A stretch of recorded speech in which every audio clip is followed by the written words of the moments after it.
We are live. Shit. The stream, yeah. Quick, get dressed. Yeah, I know, just from the top, just top half. Yeah, fine. you know, we're quite efficient. So, hello everyone. We starting. I think it's our 7th show. Wow, 7th already. I think 7th already. Yeah. So we're gonna play the show real quickly. Tonight we have Kenny from Shynola. Bring a little bit history to the table here. We're gonna play the show real quick, and then we do all the introduction and talk about. Let me just share my screen. Cool. So this is your 20-year show reel, no? It is, yeah. 20 years this year. Cool. Let's go.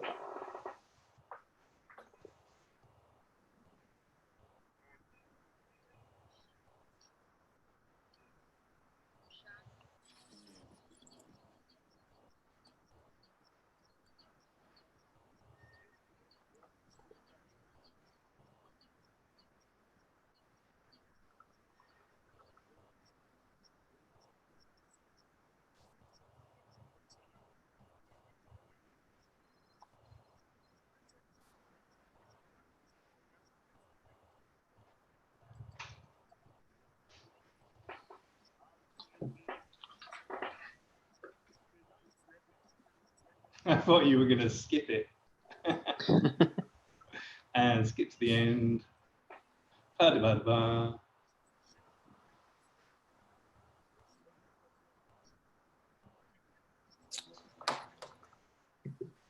Sorry guys, we just realized sound is no work. You fucked it. I fucked up. Yeah. This is the best part about being live. Yeah, that's the best part. So Okay, just undo this bit. It's fine. we do it again. So because it's 20 years worth just to test if everyone. No, fine. Spend 20 years in the work and then just fold it right up. Fine. So now it's gonna work fine. So there we go, guys. There we go.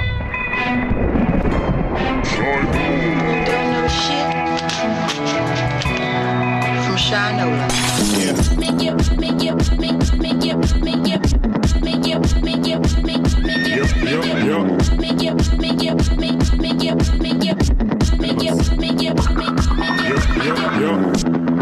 We a fuck the hottest girl them round ya. Girl from down a country and girl from down a town ya. If you check the phone ya, Kimona, Simona, and Sonia, Ramona. Girl love hear the sound ya. Call Kiki and tell him send me a pounder. At the highest grade because we like smelly aroma. When me touch the road the girl them say ya, we a the on ya. Feelings I carry for Fiona. She want me, she says she want to be a sperm donor. Bush to the bone, me fresh from California. When me touch the road and girls well in California.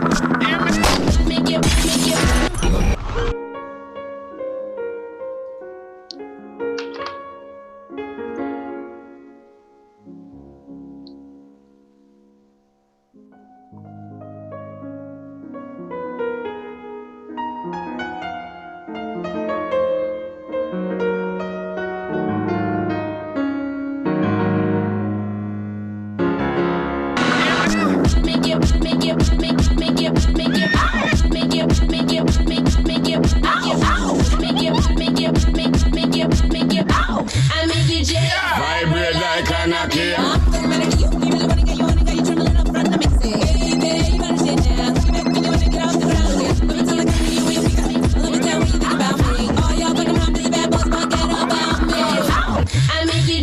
Vibrate like a Nokia.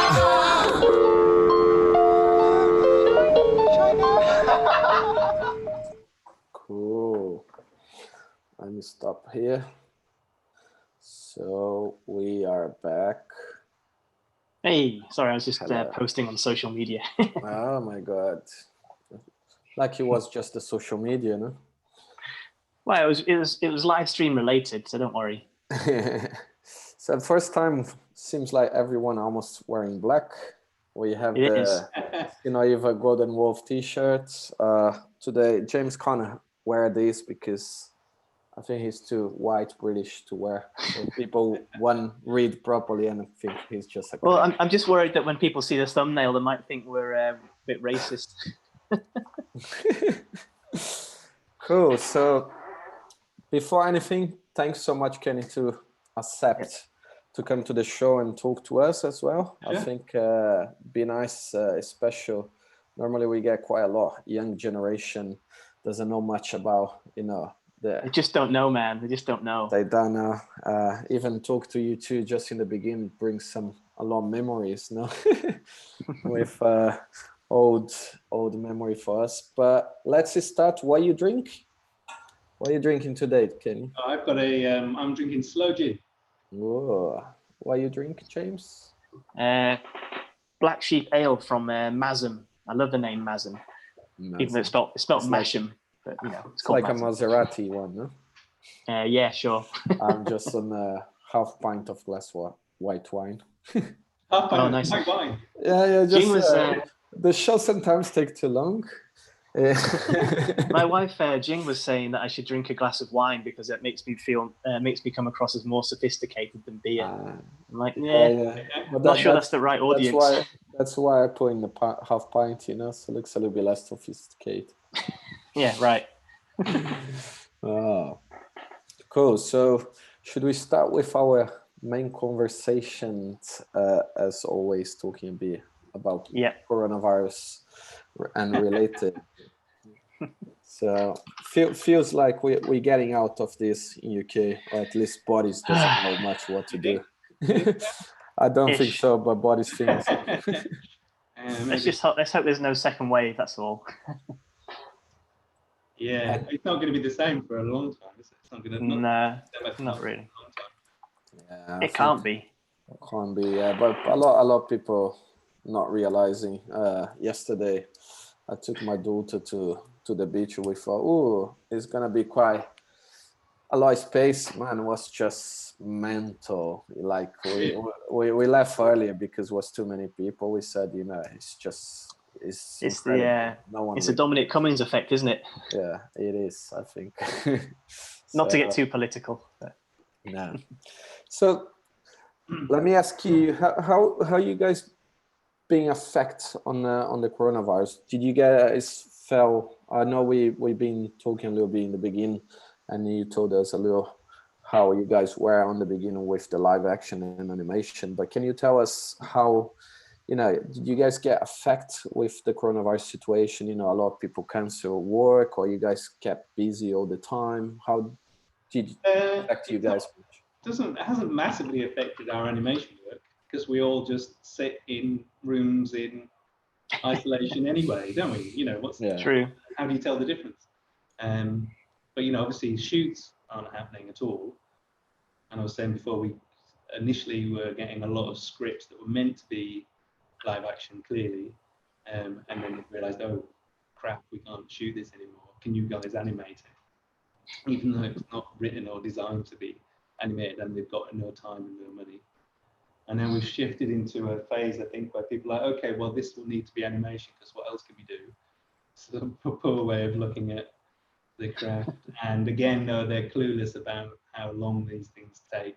They think there's some sort of magic animation tree where things grow. I think that's the problem with computer animation. People think, oh, well, people who don't work in animation or creative think, oh, it's on a computer, therefore it's just super easy.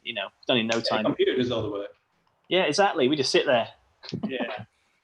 Whereas, in actuality, it's the most laborious art form known to man. Yeah, made the wrong decision here. Yeah. Other than crocheting, I suppose.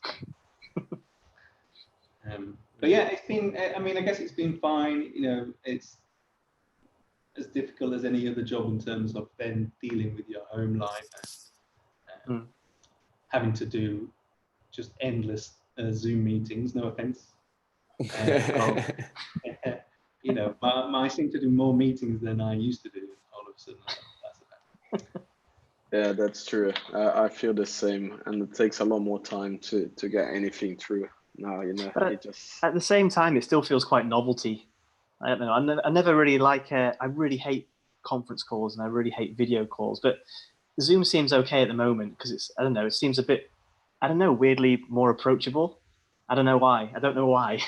I don't know. For me, it just feel the only thing I like more on the Zoom is because you can see reaction of people. I hate like when we do conf call and you don't really know. You say something, they quiet for 5 minutes, and you don't really know. Oh, they enjoying, they piss off. What's going on? Yeah, you can tell from their body language. You don't even need to. Yeah, you can. Sometimes ignorance is bliss, though. I've definitely done some calls about jobs where it's been like a morgue, and you haven't got the job, and they're actually doing the call out of courtesy, and you're just, and you kind of, I'm not so stupid, and I know that that's the case, like midway through the call, and you carry on with the charade, but in my mind I'm thinking, I wonder what they're doing right now. They're probably just on playing Minesweeper, not even listening to what I'm saying. What's the best way to kind of like sign off on one of those meetings? Like, do you sign off for like, look forward to working with you? No, it's best to say something like, "Oh, fuck you, I didn't want to do the job anyway." Yeah. Done. People are always like shy of burning bridges, but in my experience, I've never really crossed the same bridge twice anyway in my entire career. So just fucking burn them all down. Who cares? It's more like a bridge from North and South Korea. Yeah. So yeah, it's good to see you guys at least keep busy with the animation side. So I think some of the people we talk been quite straight on the work as well, but some people feels a little bit more. In the beginning was, I think, more people trying to understand animation quite a lot. We start getting quite a lot of requests on people. They can't shoot, they try and do like the situation you said, but they don't really understand how long take animation, and they want to do things. Oh, can we do it in 2 weeks? And we say, oh, that takes a lot longer. Theoretically, we can. However, yeah, it's not gonna be what you want. It's the production triangle, isn't it? It's like, you want good, quick, or cheap. You can only have two. You can't have it all. Yeah, but I think a lot of these sort of current jobs as well are just wanting anything to be on the screen, which to me is not a good attitude to have. No. Yeah. They're not even sort of pushing you to do something you can't do, or something that's hard, or something they don't have the money for. They're just they don't really care what it is, and just trying to get something on the screen because everyone needs to keep on putting things out. I guess they've bought the like advertising space or screen time or whatever. Yeah. So we're still holding out for the jobs where they've actually considered. What they should do, man, like seriously, they should pitch it out to the public and make it almost like a public access TV channel where you've got 30 seconds on a random slot somewhere. Do whatever you like. I think that'd be quite fun. No, they used to have that, didn't they? Like on cable access, didn't they? Where you could do anything you wanted. But it's much more of an American thing. I always thought that the cable access television, like you know. Yeah, I think Adam Buxton tried to do it here.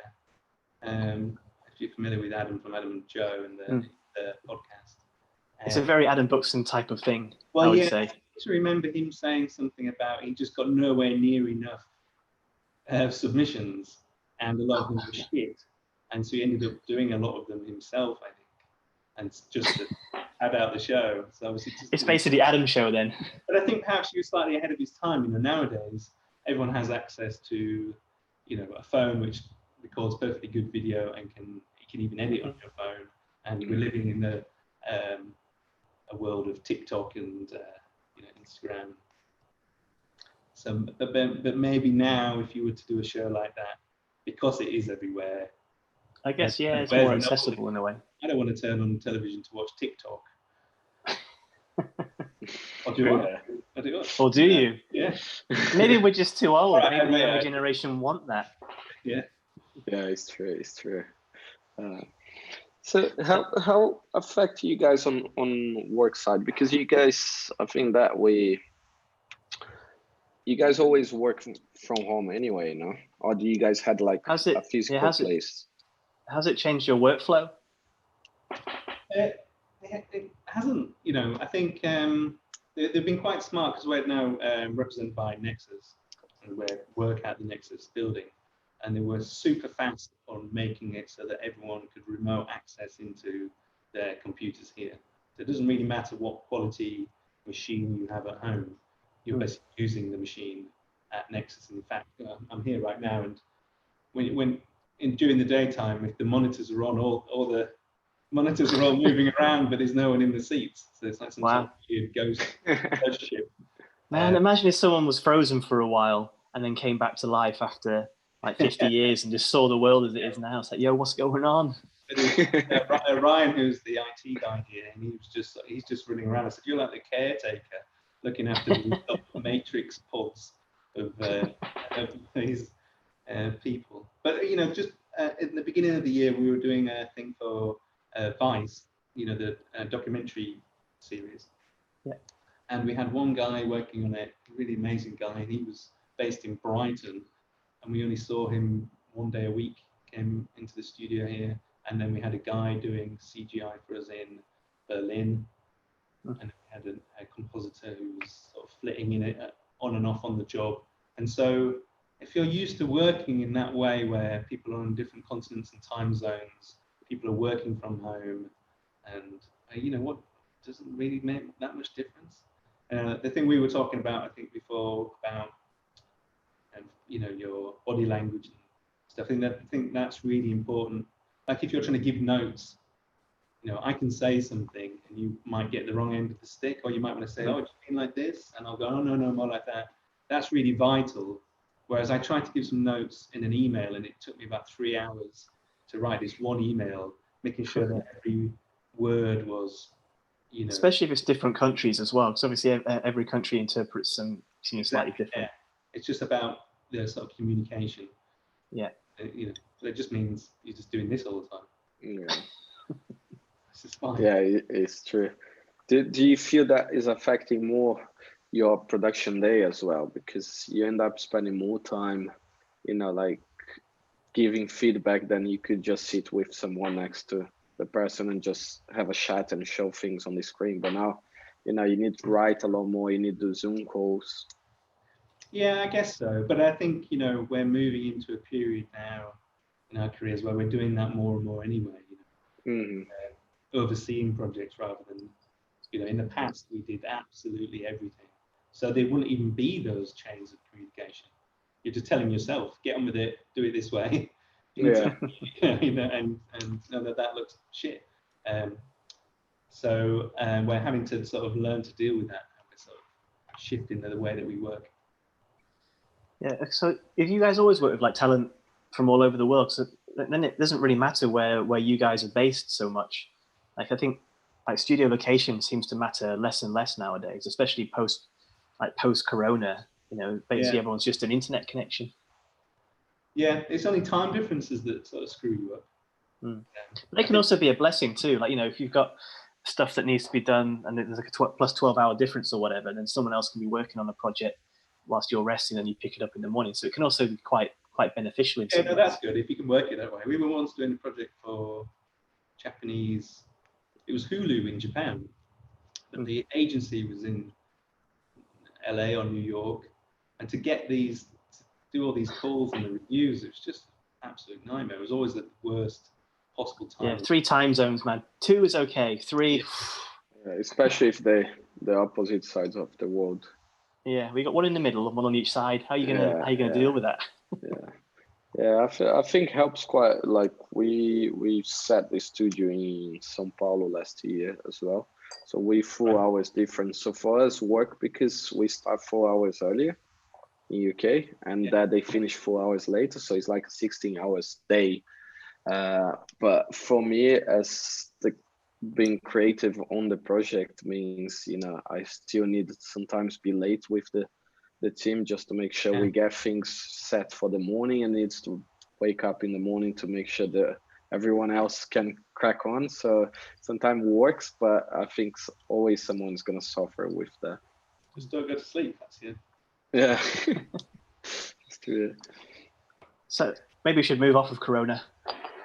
Yeah. Let's talk more the creative side. So how did Shynola originally get its start? Was that through was it through Uncle originally, like doing the? Well, it wasn't exactly through that. It was more that we met at art college. Yeah.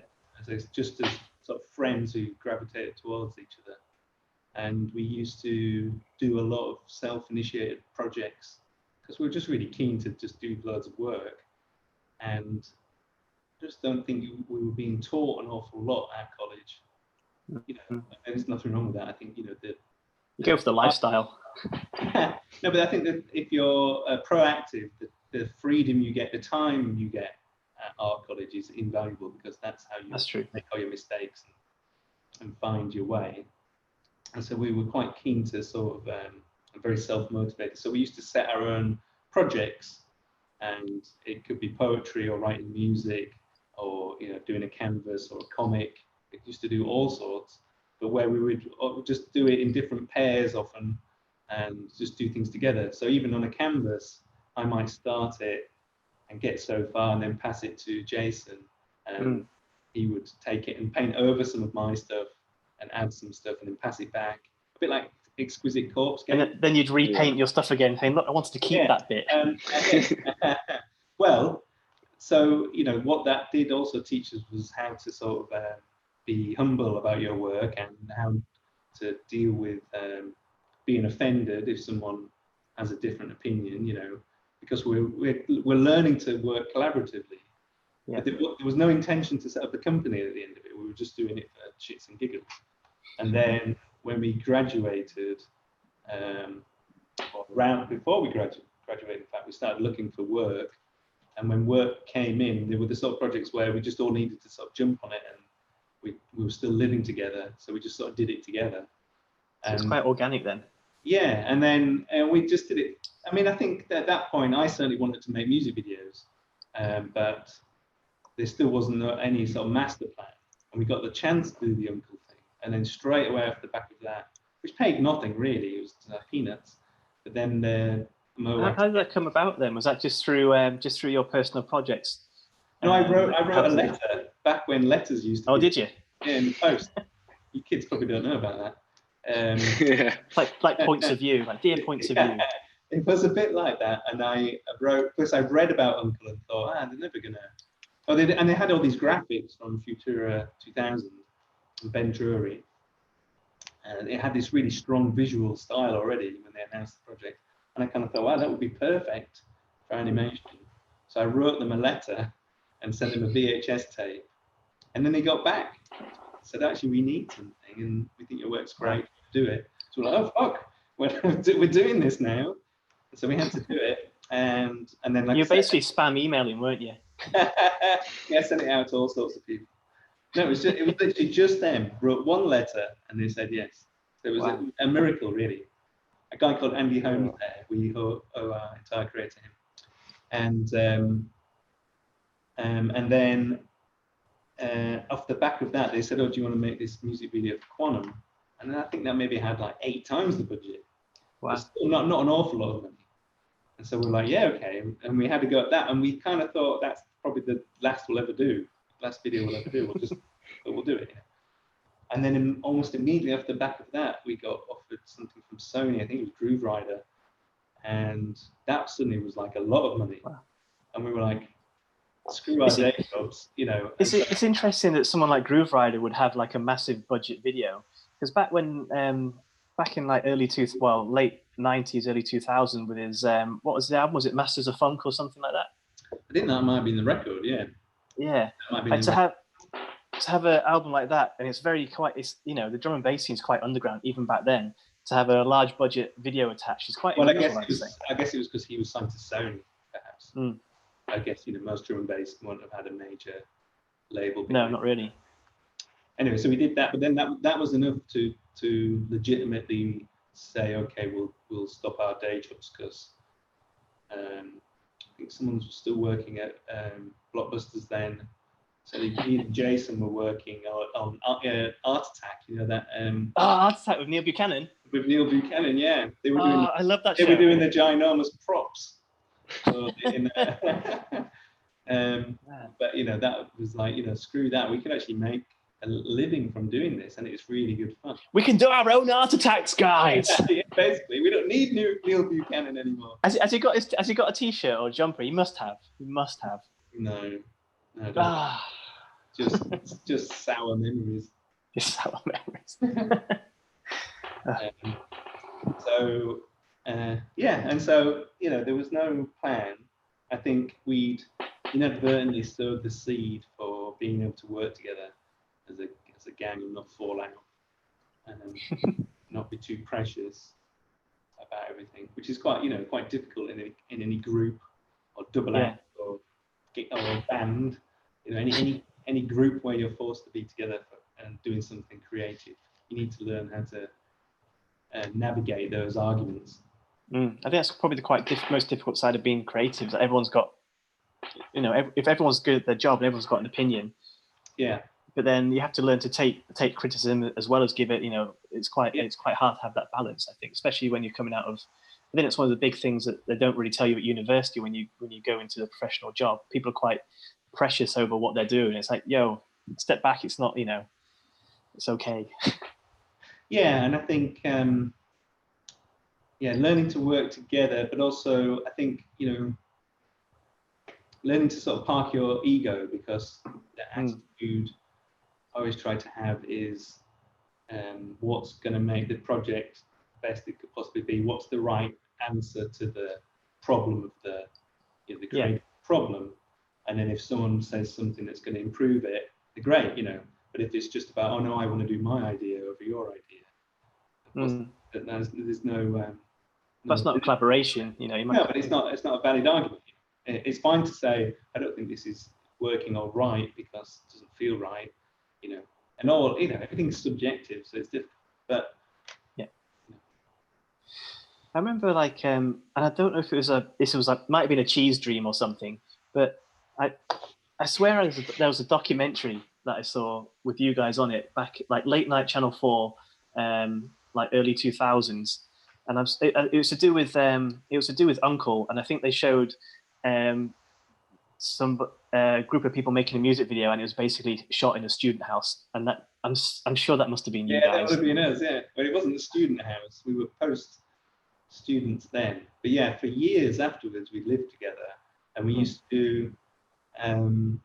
We all had a computer in each of our bedrooms, and then cables ran down the hallway to a server computer in the hallway to link them all together. And they were all computers that we built ourselves as well. Wow. We were sort of on the cusp of, prior to us doing that sort of thing, it was Silicon Graphics, which were prohibitively expensive for the vast majority of people. And we were quite tech savvy, and we used to go to computer fairs, buy components, build our own PCs. And then it was really easy to steal software back then as well. So we stole software from the college, and suddenly on the cheap, we had the ways and means to actually make high quality TV ready stuff, but literally from our bedrooms. And so all the stuff we did for people like Radiohead and all that, all in that sort of it was all pirated. It was all stolen software, but also all done from our bedrooms. So most of Radiohead is done in my gym jams. Yeah, because in the past it used to be, I got the Silicon Graphics as well. The only way we could get, in the beginning to work in the industry was to be able to work in studios or big production houses to be able to use the computers. Because the closest you could get was an N64. That was all built around SGI. You still have that, I believe, in terms of grading, you have to use a result, and I think that will change. I think they're on borrowed time, the people who own those resolves. Maybe I'm a bit naive, but you get really high-end custom graphics cards specifically for editing and what have you, and they're $6-7 grand or whatever. I don't understand why when you can get a high-end NVIDIA 2080 whatever, and doesn't it do a similar job? Maybe that's my ignorance. I imagine there's a way of making a stack of those graphics cards that sort of make a quad graphics card. Yeah, you can just SLI them all. Whereas with you're spending $5 grand on one graphics card. Is that as efficient, or is it just again? I don't really work on the editing side, so it might just be to do with RAM and playback. But I just don't know. I don't think it's going to make us rich. That's what you. No. Damn it. You've not invented anything there. Yeah. So just going back to what you're talking about, how you guys start. We were chatting before about, you know, you guys always work independent, and now you guys start being represented by Nexus. And why you guys shift there? You know, what was the reason? And you know, like, you guys enjoying, because you guys been running for so long as independent team, you know, and suddenly you guys now being represented, and that's just to help you guys, you know, to hit bigger jobs, but you guys has a big name in the industry as well. Yeah, I guess, I mean, I think it's just a different period in our career. When we first, I mean, we've always made a point of just being separate to everyone else. We never really wanted to be in Soho and be around all the other people. Well, can I just say, we used to be neighbours, almost neighbours. I used to live on London. Yeah, I used to live on London Lane. I used to live, you know, Electric Lofts. Yeah. Okay. Yeah. Sure. I used to live in there. So we He used to stalk you. Yeah. Well, you guys just down the road. That cheesy dream wasn't about. That wasn't a cheesy dream. About the Yeah. You know, so that's where our studio is and still is. And we got that. You know, eventually we had to move out. We couldn't live together anymore because we all had partners, and also it was just getting, you know, I think we would have gone mental. Probably would have split up if we'd stayed together. So we got that place, and then there was a period where we really wanted to, you know, because when we started, we didn't really want to do animation necessarily. It's just, as I described, we had the means to actually do animation. We could get these computers and we could make this stuff from our bedrooms. We didn't have access to cameras and lights and things like that. And so we never saw any difference between doing live action and animation. But because we made such a sort of splash in animation from the outset, we really couldn't get any live action work. And people would be like, oh, but can they direct live action? We still get that now, even. Really? And you've done quite a few live action. Well, having done both, I would say doing animation is much, much harder than doing live action. I agree with that one. So the attitude is completely backwards anyway. And so around that time, we moved to RSA, and that they really helped us get live action projects because they're predominantly live action. So we were weirdos there because there was hardly ever any other. There was always one, I think, other animation director, but it tends to be live action. Did you ever meet Ridley? Because he's got a graphic design background. I've only spoken to him on the phone. Yeah, from his limousine. We were asked to do something for a show. He was going to do this show called Vatican, and I guess maybe it got nixed because it's quite similar to the one with Jude Law in it. What's that called? About the sort of the machinations of the Pope and the Vatican, and it was always there's a current show that's quite popular. I don't watch. I can't stand Jude Law. Yeah, that's probably why I don't know. Anyway, so he shot this pilot and it had Anna Friel in it. But at the time, he was going around Rome, sort of incognito, because he didn't want anyone to find out he was making this, possibly a show that would criticize religion. You know, he would have got shut down. So he was traveling around Rome doing location recce's, I think in a blacked out limousine, and doing storyboards. He has like a little studio set up in the back of this limousine so he can do all his work on the set. It's just like a world. I say you can put a Rolls Royce as a business expense. But yeah, he's a law unto himself, that guy. Anyway, that never happened. But so they were super useful. And I have a lot of affection for everyone at RSA still. But at this period, we kind of thought, actually, we need to now move into doing bigger sort of productions, often that mix live action with animation, but we need more support, because there we had zero support. No, I'm not saying anything bad about RSA. They're used to live action directors. You know, you have some great producers and they set up a shoot. But for us, when it came to animation, it was like, well, if we need to support, we had to sort it out ourselves. You know, we bought our own studio, we had to get our own kit. We were basically producing it ourselves. And we would get in freelance workers on a job-by-job basis if we felt we needed to and could afford to. But we would do all the work ourselves. And after 20 years, that gets a bit fucking tiring, actually. Yeah. And so now we've moved to Nexus, and it's just, the difference is unbelievable. You know, you've got so many smart, talented people here who are also really great in areas that we know that we're weak in. So if a job comes in, we would always try and steer it in the direction where we thought we could pull it off. But now, well, we could do literally anything because we don't have to necessarily do all the work. We can get these amazing animators and technicians to help us do it. So it's sort of opened it out amazingly. And, you know, I think also, and I've said this to Nexus like maybe 10 years ago, we wouldn't have joined Nexus because I think they were part of what we viewed as being the sort of animation cottage industry, where everything's animated. Whereas like 10 years later, they've changed radically and they do so many interesting multifarious things. And the first job we got here was live action. So that's interesting. Yeah, and I think 10 years ago, perhaps that wouldn't have been the case at all. So it would have been going in the wrong direction because at the time. Now we've proved we can do live action. Now we can. So there's quite a few of your projects which incorporate live action and animation anyway. Yeah. and people understand how much more work that is, because you've got to do the shoot and then you've got to take it and now start animating as well. So you have to like almost like you have to like build the world in your head, and will the way you shoot it this way, will that work within your animation? It's quite a lot to take on. I think it's, yeah, like you're saying, it's just way more difficult than shooting live action or straight up just live action, I reckon.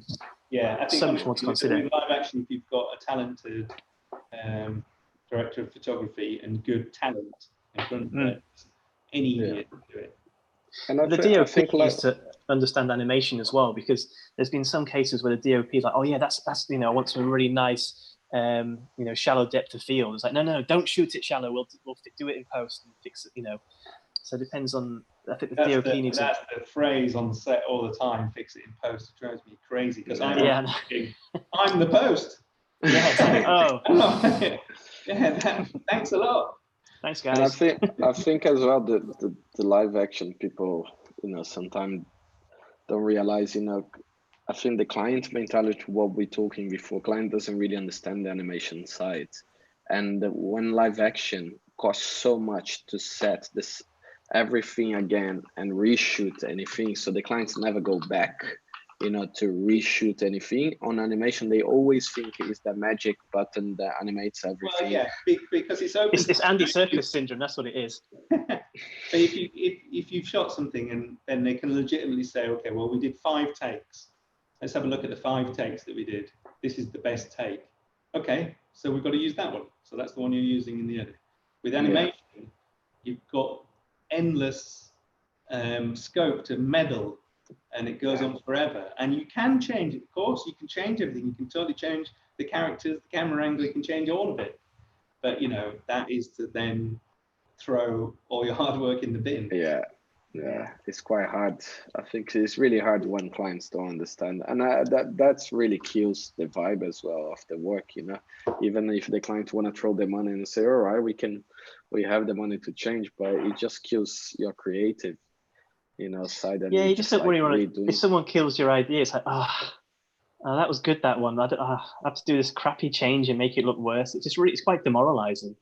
Yeah, it can be, and also, you know, it's not always the creative people either. It's often the client who don't necessarily know what it is they want either, or don't know shit from Shynola.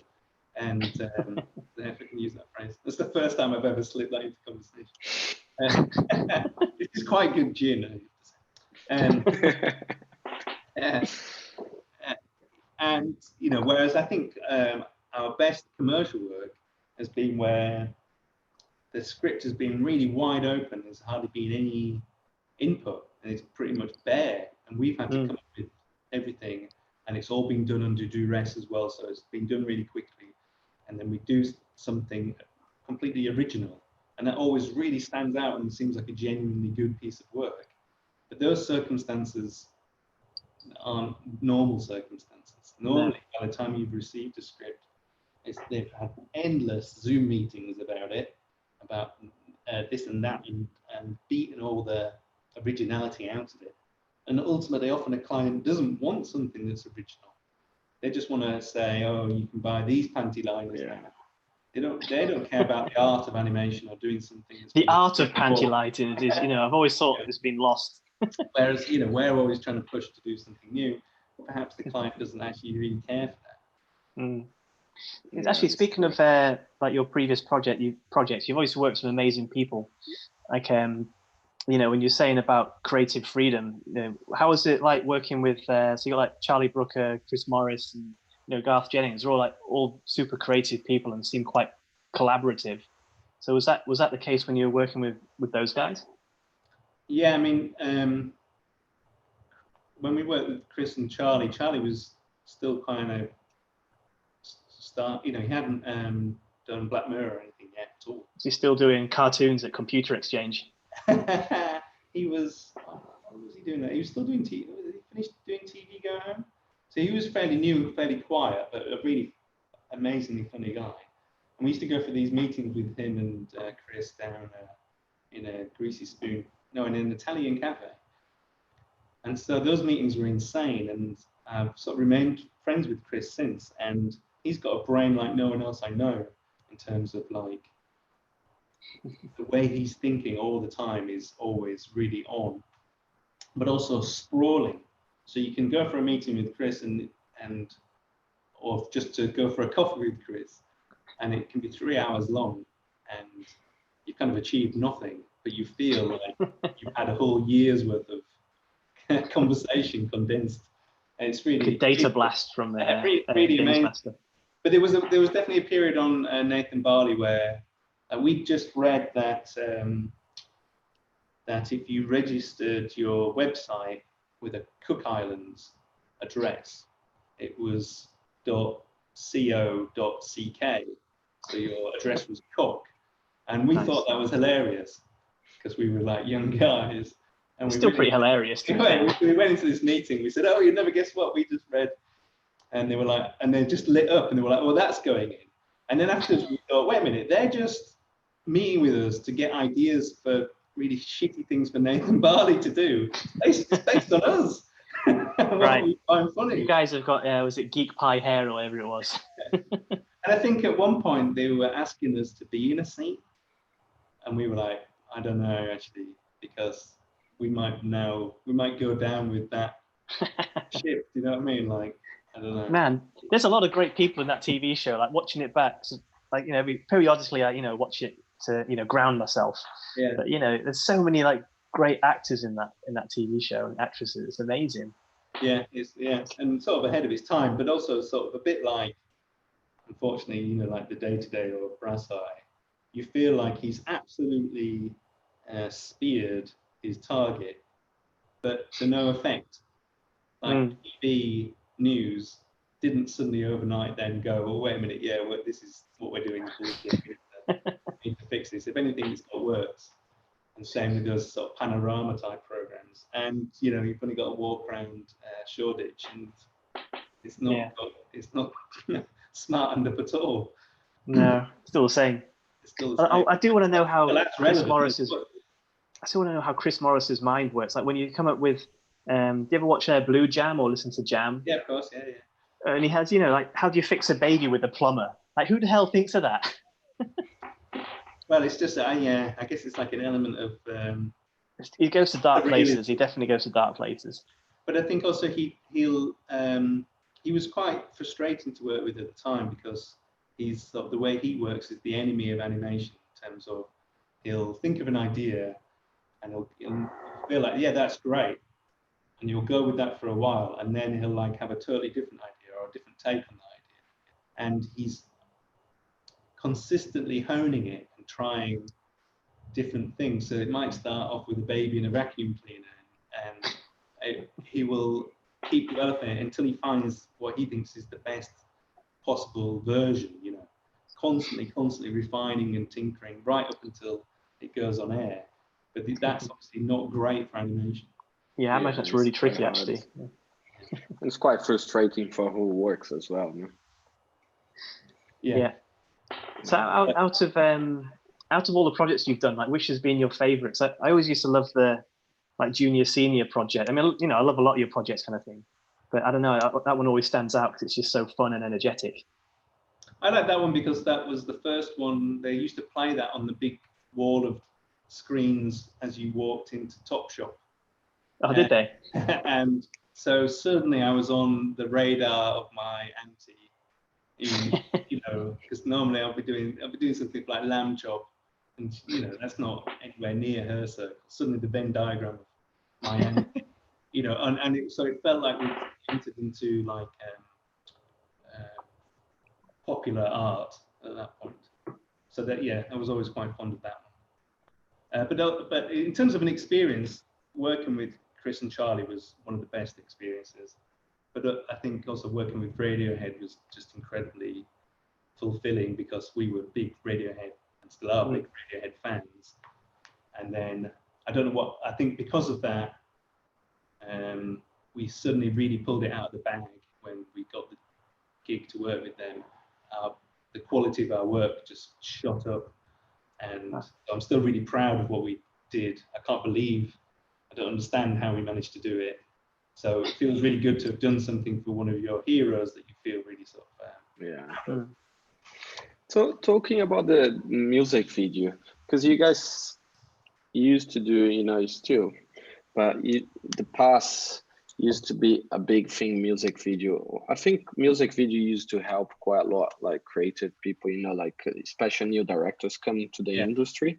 But in the past we used to have budgets to do music video. Nowadays it's really hard to get that. Do you think it's still the case, helping, you know, not music video helping, but do you think still the case music video is there? You know, you can still have a living from music video and build a career as a director on that, or do you think that's completely dead nowadays? I think it's dead. I think most people who make music videos have a motive to be doing other things eventually. No one sets out to be a music video director for life. I don't think any. You have to get something out of it. But having said that, you know, I would do music videos all day long. They're the best projects to work on, and I really miss doing them. And but for the reasons you say, more often than not, we can't. You know, the last few music videos we've done, we lost so much money. It cost us money to make them. That's not a really smart business move at all. However, we still do them because there's this sort of creative freedom, and if you really like the artist, you know, then it's still a buzz to do it. And so if it was still the case, that's all we would do, music videos. They're just absolutely brilliant. However, I think the whole landscape has changed, mostly with the advent of YouTube and the death of MTV. So when we were sort of in our sort of prime in terms of music videos, there was so much kudos attached to getting your music video on rotation on MTV. And if you did that, massive thing for the band too. And you were beholden to some sort of judging panel at MTV who decided whether or not your video was good enough to be on rotation. But that was the goal, and labels would spend more and more money trying to make more and more exciting music videos to sort of get it on TV and wow everyone. But that sort of died, and the thing that sort of ushered us in, which was this affordable tech, is now so commonplace. It's democratized filmmaking for everyone. Everyone's got a gadget in their pocket now. You can do filmmaking on, and you can immediately upload it to YouTube, and anyone, anywhere on the planet can immediately see it. So how do you, and there's countless hours every second uploaded. So how do you stand out at that point and do something that's interesting? But it's, I think also from a record label's point of view, they sort of think. I mean, I think they all got really badly crushed by music piracy in terms of their revenues. But my feeling is that if we turn down a music video, there's a long line of people who would be happy to have a go. Everyone would like, all budding filmmakers want to have a go, and they'll all do it for peanuts too, because they all want to get a foot in the industry. So you're up against you haven't really got a leg to stand on in terms of saying, well, I think we should be paid a decent amount if you want a decent video.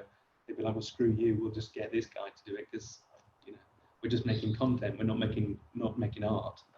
I kind of wonder what the music video budgets are for some, like when you get the bigger names like Lady Gaga or what have you. So I assume that they're still quite large. Yeah, if you're her or Beyonce or people like that, I think they're still decent, but I still don't think they're like anything what they would have been back in sort of Missy Elliott's heyday, And I imagine if you're doing a live shoot, a lot of this stuff just gets eaten up straight away before you even start. We just got offered the Rolling Stones, and what was it? It was like £10,000 or something. Really? I was just like, you're the fucking Rolling Stones. And I think there's a certain element of that too, where they'll trade on the name. Yeah, like oh wow, okay, yeah, I'll do it. I'll pay you to do it. I'm just like, you know what? Screw the Rolling Stones.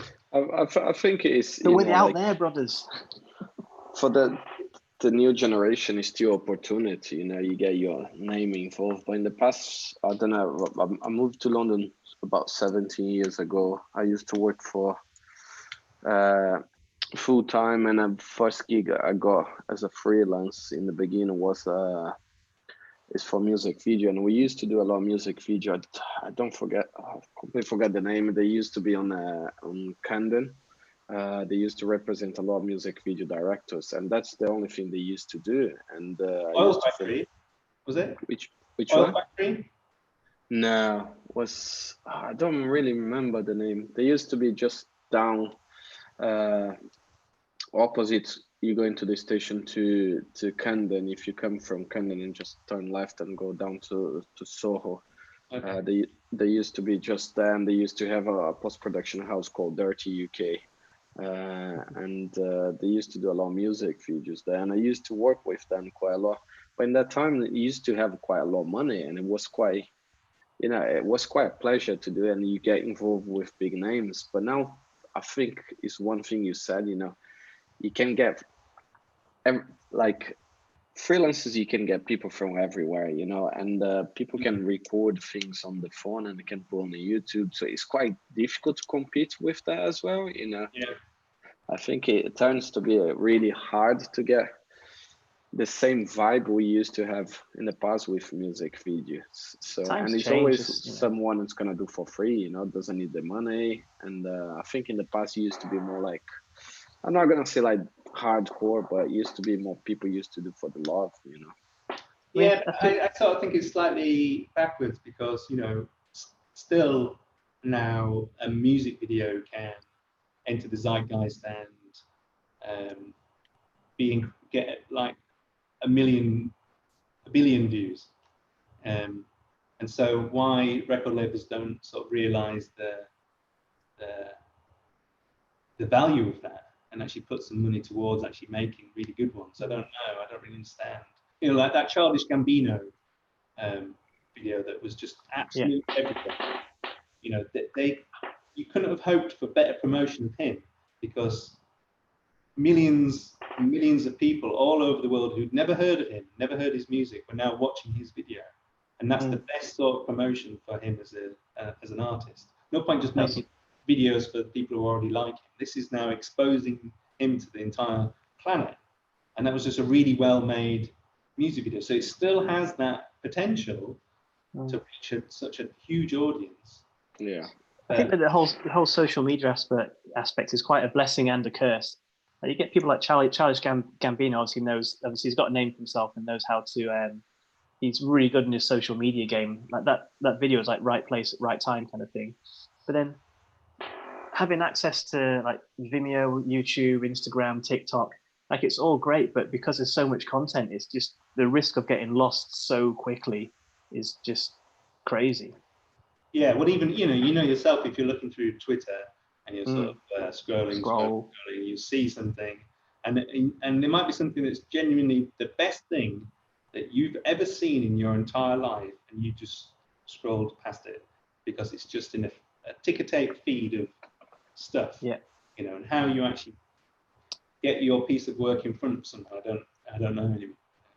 But I think eventually, like, good pieces of work find their way, but you can't. You know, if you do something really excellent, it will be appreciated eventually. There's just a lot of luck involved. I mean, you can say that like 10, 15, 20, or throughout the entire industry, there's always a lot of luck involved. But I don't know, kind of more so nowadays, just because the amount of people who create content. Yeah, I think the lucky is like, you know, in the past the lucky used to be for you win. It used to be a lot less people, you know. So you're lucky. Talking about lucky is the same. You play Euro Millions or you play just the lotto here, you know. It's less people playing, you know. So your chance to win is bigger, you know? So it's kind of similar. This probably links into a good question as well, like in regards to standing out. Like how do you, like, your work nowadays still looks, you know, always looks great. So how do you keep your work like still feeling fresh and still feeling new? Well, we made a really early decision, almost immediately, to say that each project would be different to the last, and so we've never done the same style twice. And that keeps it really interesting for us. And we didn't sort of appreciate when we made that decision. It also means that we can't really go out of fashion because we're never in fashion or sort of moving with fashion. And I just think to better sort of not get stuck on one style and one method of animation or filmmaking or whatever it is really important, to keep sort of pushing yourself.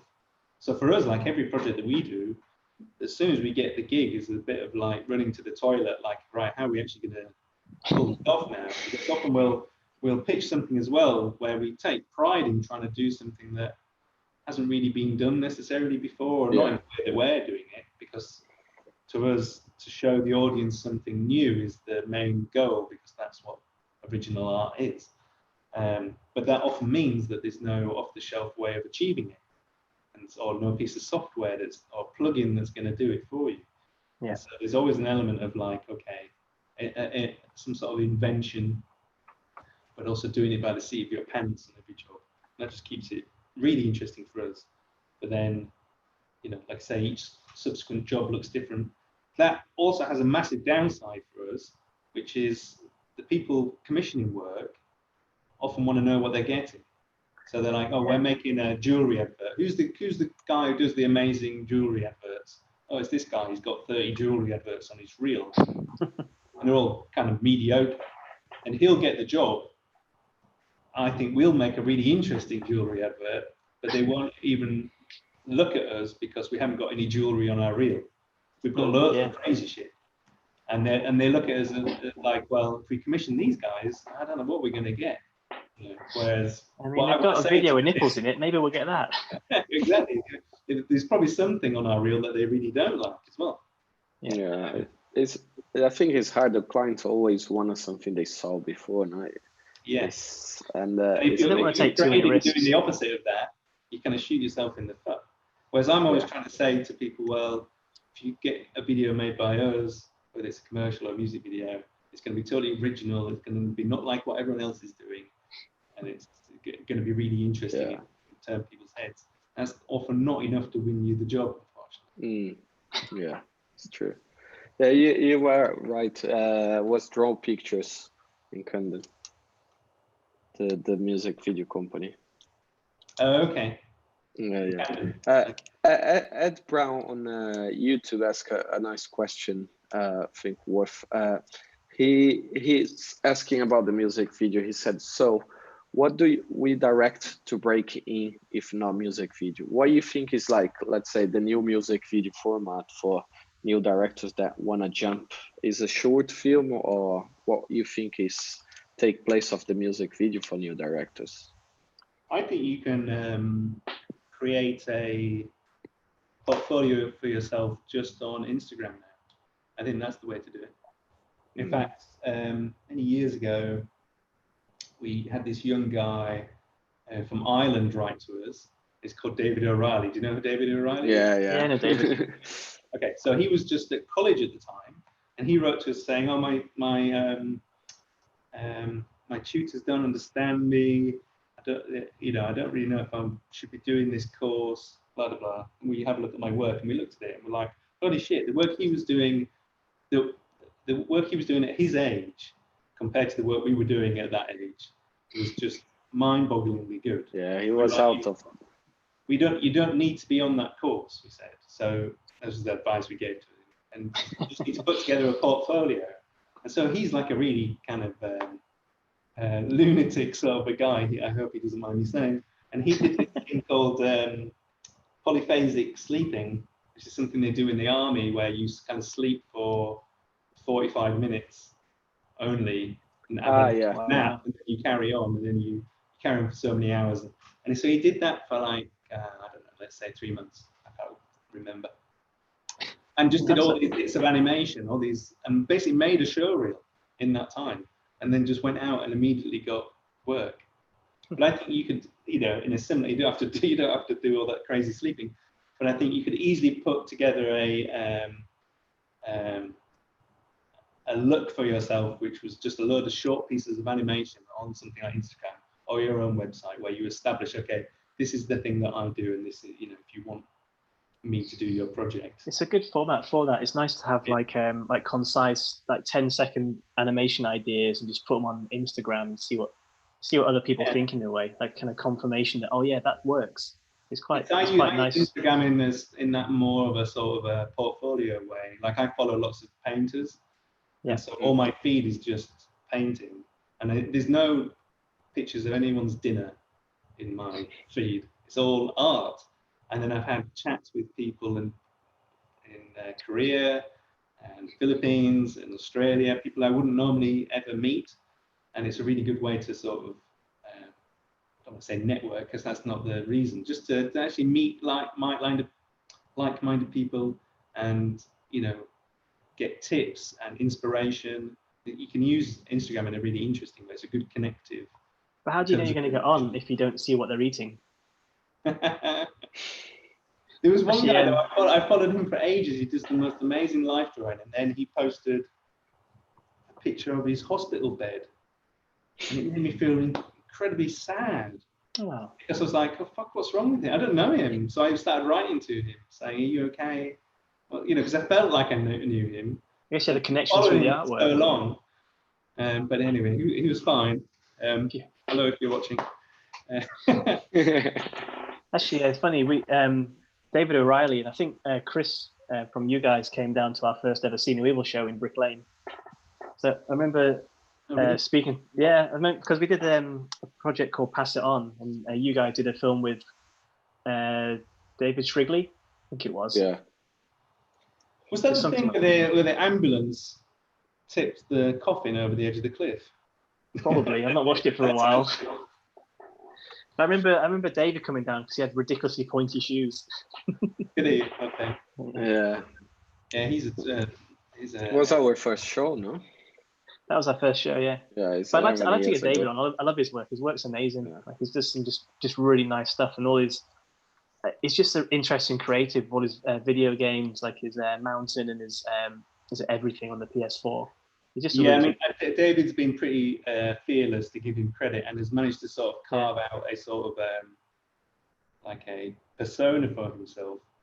Yeah. I know it wasn't easy for him to do that though. Like I think for long stretches he was very poor, by basically, I'm often jealous of him because I'm working in the commercial treadmill, and he sort of liberated and can do all these sort of creative projects.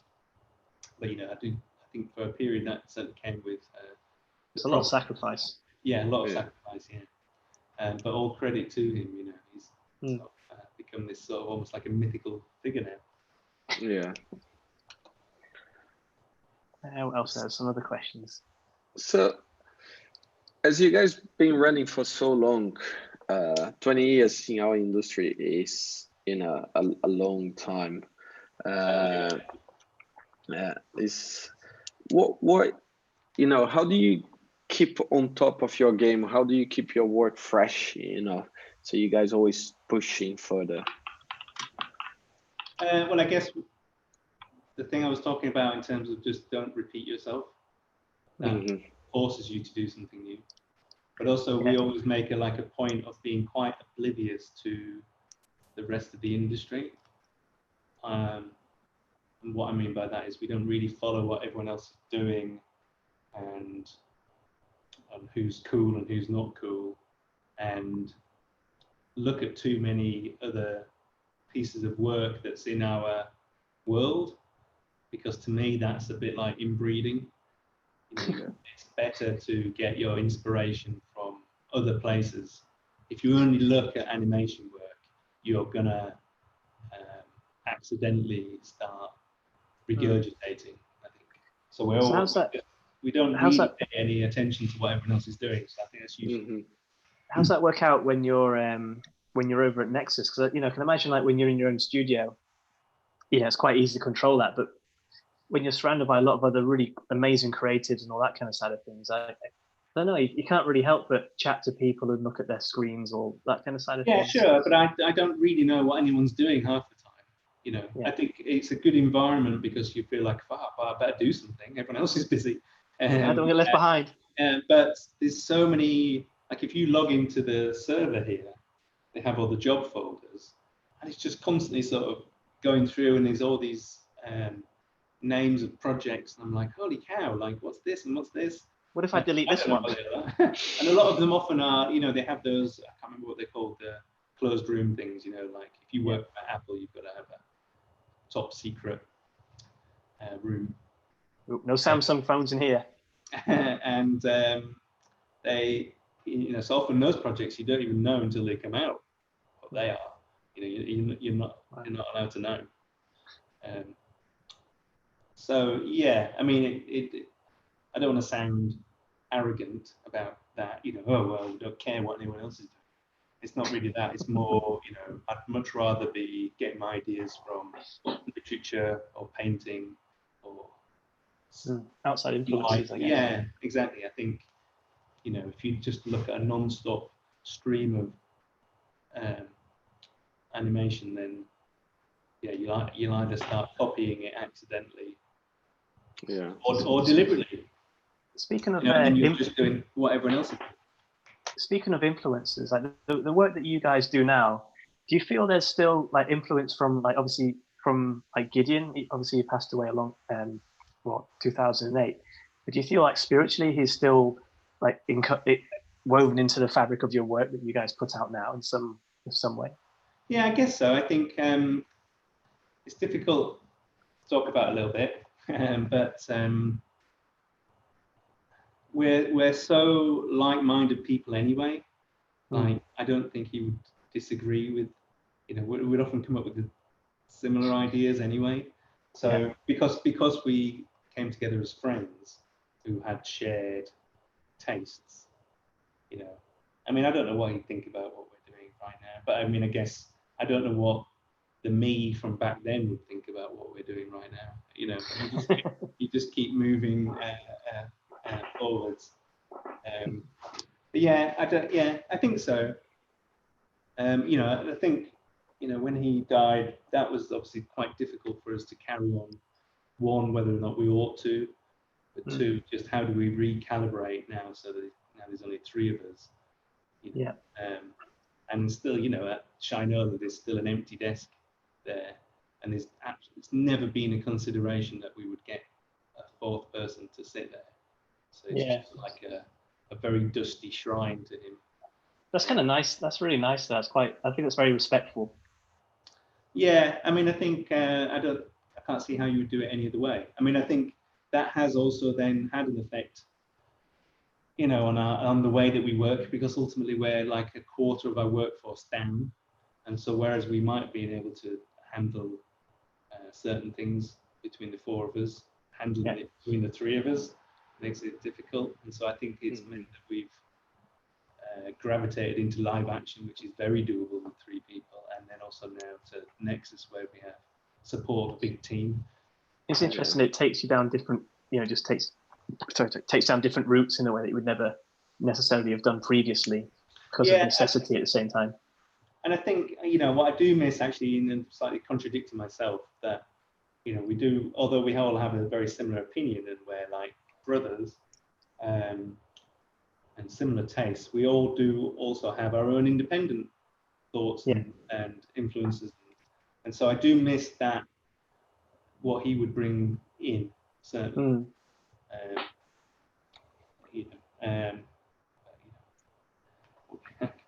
Unfortunately. So obviously, like Tiger was saying, you guys have been going for a long time. Like, what do you wish you knew that when you were starting out that you know now? Like, what would be like the one tip you would give to you guys back in the day, like, if you could? Well, one thing that we learned fairly late was it's okay to do something that's shit. We were so precious about our early work and really beat ourselves up about it, and you felt like your CV had to be unblemished. Whereas actually that's just not how the world works, and they can't all turn out good. And you want them all to be brilliant. You should always aim for that. I'm not saying be lazy. It's too many outside influences, though. And it's always, if you could perfect it, then everyone would be doing perfect work all the time. You can't perfect it. So if you do something that's duff, that doesn't really matter, and people only remember the good bits of work. The other thing I would say is that it's okay to delegate, especially to people who are more talented than yourself. That's the other thing, is like we would become so insular that, and we're still like that now, where we feel like we must do everything, otherwise it's not a Shynola thing. It's kind of hard to let go sometimes. And it's about trusting other people. And so we're learning that, certainly at Nexus, about sort of letting go and saying, okay, well, you're actually fucking far better at this than I am. You do it, but I want to, this is my opinion on it, and you sort of direct it that way. You don't have to do all the work yourself. Yeah. And it helps you push more the work as well, because you have the pool of talents to help you out, to bring your vision as a director, to the job. So it's always good as well. It's quite, I think, as a creative, it's always hard to let go and let people do it, but as you say, more you realize you can get help and you can focus on the direction, your vision, and get the people more talent than you to help bring that vision to life is always a beneficial. Yeah, I mean, I think it actually makes the sort of directing of it in a way harder, because you've got to have a stronger vision. Yeah. I think if you're doing it yourself, you make a lot of corrections to your thinking and your work as you go along. And if they're being done by a third party, it's hard. I think you have to be a much more sort of either be sort of liberated and kind of just go with it, or you must have a much sort of immediate vision for it early on, which you can sort of pass on to the team. So I think you've got to be a much more, a much sort of stronger director to better do that. One of the questions here is, who would you most like to work with that you haven't worked with yet? Like, who's high on your hit list? Well, someone who it won't happen. Never know. No, it won't happen. Is that I always really wanted to do a Beastie Boys. That would have been amazing. Their videos are awesome. They're so much fun. I think that would have been a really amazing fit, and that would have made my life to do a video for them. Yeah. Kind of sad. So when Adam, was it Adam? Yeah. Adam wasn't, he passed away. Yeah. That was quite a sudden thing, but yeah, those videos are amazing. Who was it died recently? Was it that BB King who died recently? Who was the blues guy who died recently? Oh no, or was it Little Richard who died recently? Oh. But I can't remember who it was, but there was a quote from Bob Dylan saying that, when someone like that dies, it's like a piece of your own history has been sort of crushed or something. And I definitely felt that when he died. Really? Like that. Well, because I listened to them perhaps when I started listening to them maybe when I was like 13, and still was listening to them until he died. I remember feels like you've been robbed of a part of your life. And well, you have memories attached to certain songs when they come out. Like for me, when Intergalactic came out, I'd just finished my GCSEs, so I was just about to go to college. But you had that really long summer where you finished your GCSEs, and we just went on like a holiday together with a couple of friends. I think we were camping out in a place in Nidderdale, but we just used to. That's when the Intergalactic album came out, so we used to listen to that on repeat. That and I think it was Eagle Eye Cherry. But yeah, you have like just I don't know. Why the hell did you mention that? It was going so well, and then the Eagle Eye. No. Look, well, my friend bought Eagle Eye Cherry. That was not me. No. So, and the other guy, he bought what is it? It was a mix of Smack My Bitch Up called SMDU by Brock Landers, and it was like anyway. I'll leave that. Mine was the Beastie Boys. But I know you mean some bands actually sort of, it's a cliche, but they sort of soundtrack your life and take you. They do though. Are you familiar with the Silver Jews? Have you heard of them? No. They're an amazing alt country band, and we were so into them when we were at college. We used to listen to them all the time, and very unfortunately, last year, Dave Berman, who really is the sort of Silver Jews, unfortunately took his own life, and I immediately went back and listened to those records, and it was devastating to listen to them for me, because there was a whole part of my life, but also a massive part of my life that I spent with Gideon, who was my best friend, and to think that it made me so insanely emotional I couldn't actually handle it. So, and it's funny how it's just music, but it can affect you in such an amazingly profound way. Yeah. I wonder if, do you get that with animation as well? Like, I love animation, don't get me wrong, and I've always grown up with animation. And there's some films that I don't know, I watch for comfort, like I think cartoons does, no? Yeah. What's the film you watch for comfort? Well, I don't know. I love Spirited Away. I love that film. Okay. Like, the animation's great. The soundtrack is stunning. I just thought you were going to top Eagle Eye Cherry by saying. You can't top Eagle Eye Cherry. Well, like, I watch Samurai Pizza Cats just to feel homely. All right. No, I don't really feel that way about animation, if I'm honest. There's some films like Jaws that I can't turn off if I can't on TV. But what I mean is, it's really interesting how music can touch people, much more people at a much deeper place than any other format in a way. Yeah, and I find that quite fascinating. Yeah, I agree. Anyway, any other non-Eagle Eye Cherry based questions? Should we? I think we should carry on with Eagle Eye Cherry for the rest of it. But it's a one-hit wonder. What are you going to carry on with?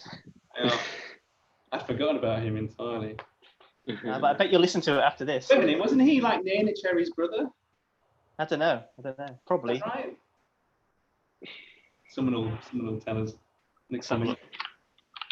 So we just passed 1 hour 17 talk. Should we do last question and wrap the conversation? What are you going to rap about?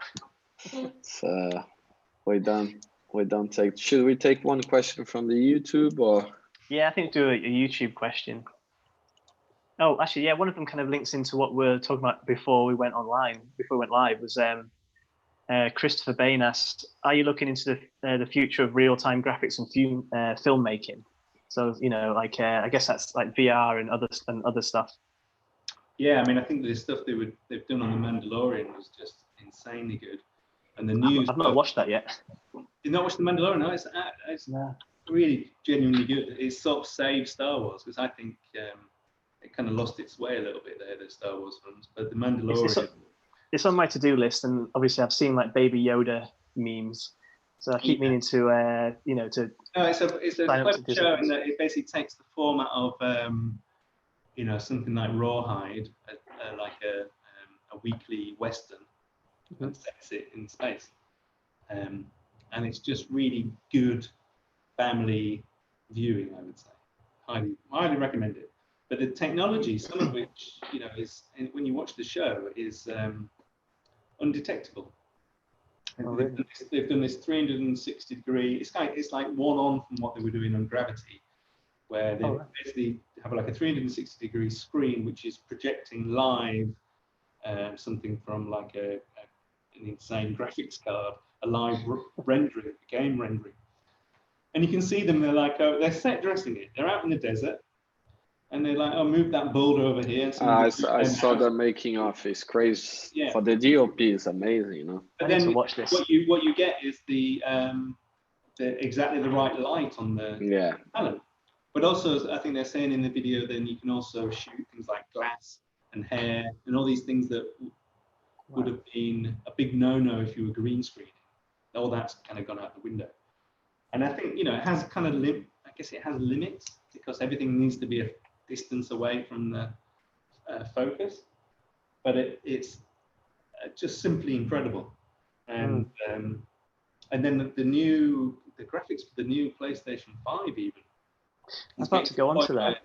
It's getting to the point where it's almost as good as feature phones. Yeah, the demo with Unreal, was it the Unreal 5 engine on the PS5, right, wasn't it? Yeah. But the upset of that is, I guess it's very, like, PS5 is very, like, your hardware is set. I wonder how much of this is baked in and how much of it's real time, and what are the limitations that, because it looks incredible, it really does. Those demos, they only show, it's highly orchestrated. Well, yeah, and it's only got to last, a few minutes, I suppose. Whereas, a game has to, that would probably take up the whole disc. That demo. So I guess they've got to be more economical in the game. However, I think we're constantly inching towards like those sort of films and games. I mean, we're not far away, are we? Like when you look at, when you look at like Toy Story, when that came out, like in the 90s, was it 96 or whatever? Like that can be done on like your high-end phone, same quality lighting, pretty much. It's kind of crazy when you think about it. And then, looking at more recently, you have real-time ray tracing with the latest NVIDIA, but not just that, but also like GPU renderings just come on leaps and bounds, like Redshift and what have you. Like it's quite incredible what you can do now on just a consumer level setup compared to just a few years ago. Not being harnessed by like CPU based rendering being quite the hindrance. Yeah. Well, we're just about to do our first VR project as well, but as you might imagine, from what I've just been describing, we're kind of doing it slightly differently to how everyone else is doing it. Good. So we'll see how that turns out. I think there's a big bugbear of mine, like in terms of computer animation, is how everyone's obsessed with this. The things looking photoreal. Yeah. That's the end goal, and that's what how all the software is written to be. That's just not, to me, that's not very interesting though. Well, no, so my argument is that, the most boring type of painting is photorealism. Yeah, I agree. Well, interesting types of painting are much more expressive and have style and don't necessarily draw things how you see them. And so we're often trying to push in those directions, and that's sort of what we're trying to do in VR too. Not go for reality, go in the opposite direction. I don't really think many people have tried to do that yet. I don't really know you guys worked with was it Analog a few times?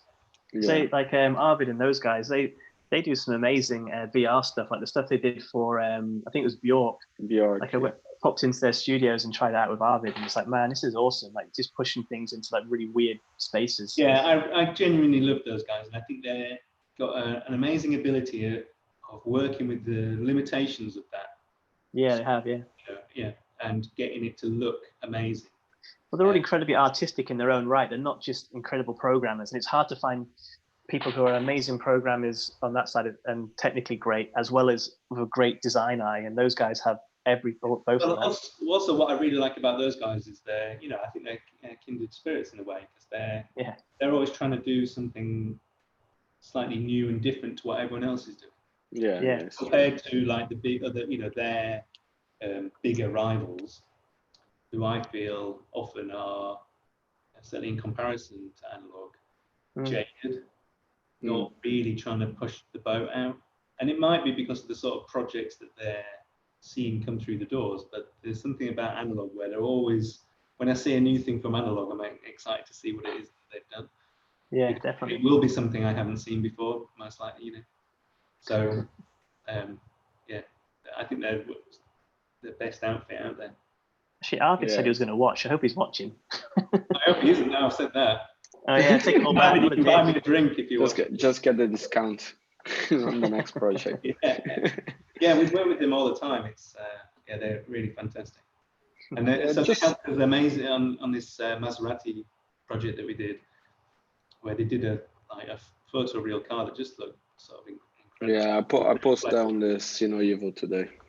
Yeah, it's really nice. How just talking about because you guys always did everything before you go to Nexus. You guys always think on the direction something you guys could do, but now you're talking about VR. How that shift, your mentality, the way you think creative on, like directing a project, like you're already telling us, you're always looking a different way, than everyone is doing, because you guys come from different perspective. But how challenge for you guys it is as well to trying to understand the new technology and trying to push a creative project on that. I think just having the support gives you the sort of confidence. I think once upon a time, if someone had approached and said, "Oh, we've got this VR project," we kind of been like, I don't know, because we just don't know the first fucking thing about where to start. Yeah. But if a project comes in now, there's some really super smart guys and girls here who are just like, it's nothing to them. And so my mind isn't even considering can or can't we do this. It's just saying, what shall we do? And so that's really liberating, more doors opening rather than closing by having the support around you. But I mean, I think in particular here, they're quite good at not just being good sort of artists who are talented at doing, they have a lot of tech brains here who can solve problems for you too. So if you're trying to do something that hasn't been done before, which we often are, there's going to be someone who's going to help us sort of fix the technical problems. Nice. Yeah, that gives a lot of support as well for you guys push the creative. Well, you can concentrate on what you enjoy and what you're good at, kind of thing. You play to your strengths more because you can. It's always a bit of it, if you're faced with a creative project and a bit of your brain is sort of going, yeah, but that would be too expensive to shoot. Yeah. Or that's going to be technically too difficult, or you don't know how to do that. And you kind of want to shut all those voices up and actually just think, well, what's going to be great, and then figure out a way of actually. We'll fix it in post. Yeah, but that's it. Often the way to actually that's what you've become there on screen is to do insanely long hours. Unfortunately, that doesn't seem to change. Yeah.